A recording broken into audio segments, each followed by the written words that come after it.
Alright, so the automotive world is constantly evolving, and we've gone from pushrod V8s to modular motors to hybrid motors, and now we're going all electric. That is the next step on the evolutionary chain, and Porsche is jumping on that bandwagon, coming out with the Taycan Turbo and the Taycan Turbo S.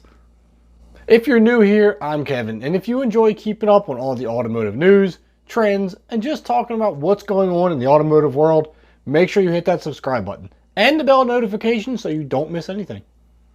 So as I was saying, Porsche's new all-electric supercar, the Taycan Turbo and Taycan Turbo S.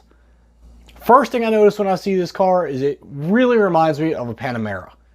That's a good thing though. I like the Panamera. It's got some nice lines. It's just basically a stretched four-door 911. At least that's the way I see it. So it's a really good looking car. It keeps the traditional Porsche look and not so much the futuristic spaceship thing that some of the other all-electric cars go for. Now, the inside of the car looks, well, more futuristic. You know, it's got, everything is digital. You got huge screens, displays, but it's still very much Porsche. It's very refreshing in the way they upgraded the interior to be all-electric, but still feels very much like your typical Porsche. It just has, you know, touch screens everywhere, digital gauge clusters. It even has an optional display screen for the passenger side. It is a four-door, so you have room for passengers, and being it is an electric car, that means more storage space. So let's touch on some of the features on this Taycan.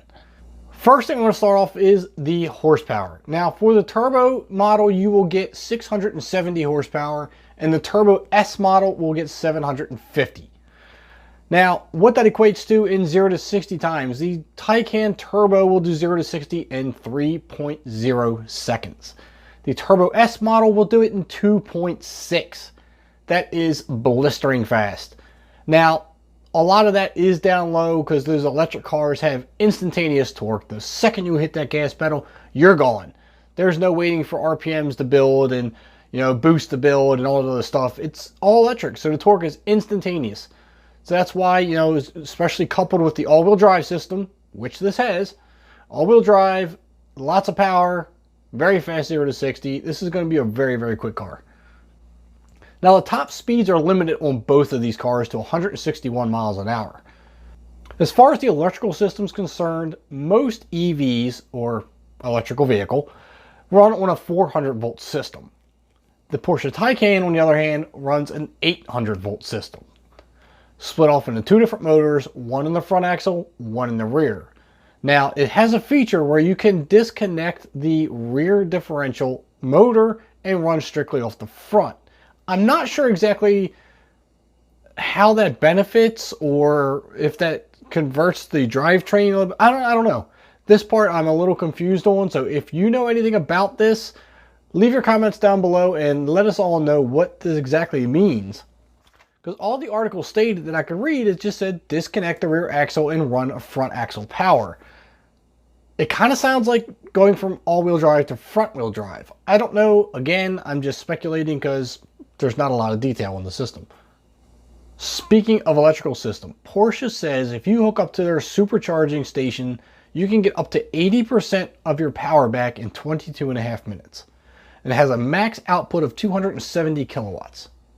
I'm not an electrical engineer. I don't even know if that's a lot.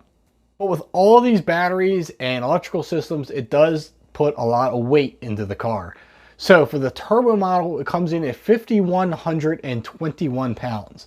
The Turbo S is 5,132 pounds. That is a really heavy car. Porsche is known to have very well handling cars. Now, I'm curious to find out when people start test driving these, if they're able to mask all that weight. And needless to say, when you have a car that heavy, you're going to feel it in the turns. But I don't see Porsche allowing that to happen. That's kind of their heritage. They have a racing background. Handling is their thing. So I'm sure at some way, shape, or form, they were able to mask that weight. It might be heavy, but hopefully you won't be able to feel it. The chassis is equally as complicated. It runs an adaptive air suspension with active suspension management and electronic dampering control. It also has a dynamic chassis control with sport stabilization. That sounds really complicated, but I'm sure Porsche has got this thing handling like it's on rails. They always have. All of their cars are impressive. There's no reason this one won't be. Now, this thing does have a couple different drive modes. You have normal, sport, sport plus, and range. Obviously, range is going to just be your eco mode, so you can get more distance out of your charge. And then you have a customizable individual mode. You can set parameters to whatever you want, whatever suits your personal needs, save the settings, and keep that in the system for any time you may want to get to it. Now, the starting price for the Taycan Turbo is $153,300. The Taycan Turbo S starts at $187,600. Now, fully loaded, all decked out, the Turbo S can get up to $226,000. All things considered, it's a pretty good price. Tesla has kind of been the pioneer for electric cars. And with the Model 3 they just came out with, it is very performance oriented. It's a very fast car. As a matter of fact, I've seen it go 11.5s in the quarter mile. That's no joke. But now the big boys like Porsche are going to step up and give Tesla a run for their money. This is going to be a fast car. I'm sure it's going to handle well around the track. I can't wait to see. Maybe they'll run a Nürburgring time and see what the hell that compares to some more conventional vehicles. So leave your comments down below, guys. Let me know what you think of this new all-electric Porsche. How do you feel about more cars going electric? It seems to be the way of the future now. More and more companies are doing it. They're coming out with electric trucks and everything else. So it does seem to be the direction that most manufacturers are going. Let me know what you think about it. I know it's kind of be a rough transition going from a conventional engine to an electric engine. But like I said, you got to adapt, you got to move on, you got to get with the times, and Porsche's doing that with this Taycan, and I think it's going to be a big success. All right, now for that bit of mini news. If you've been keeping up on the C8 Corvette, you know that they're going to release trim level after trim level as it goes on, and the convertible is the next on the list to be revealed. They're actually revealing this car in October. That is next month. So, excuse me. Been a little under the weather.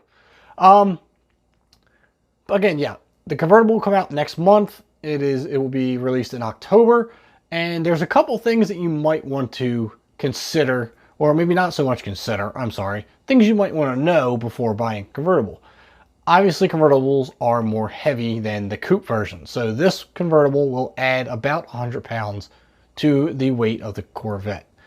Now, one thing you're not going to get, which I find to be a very cool feature, is that glass panel in the back that gives you the visibility to that glorious LT2 engine is not going to be there. They can't put that there with the convertible because it is a retractable roof, so the panels have to lift and move and tuck the roof away, so you're not going to get that panel to stare at that engine. Tough decision. I think we're going to have to go with the coupe because I still want to see that engine. It's a cool feature. But anyway, if you want your hair blown in the wind, unlike mine because I don't have any, you might want to go check out the convertible next month and see what you think about it. That's all I have for you in this video. Make sure you hit that subscribe button and the bell notification, and I'll catch you next time.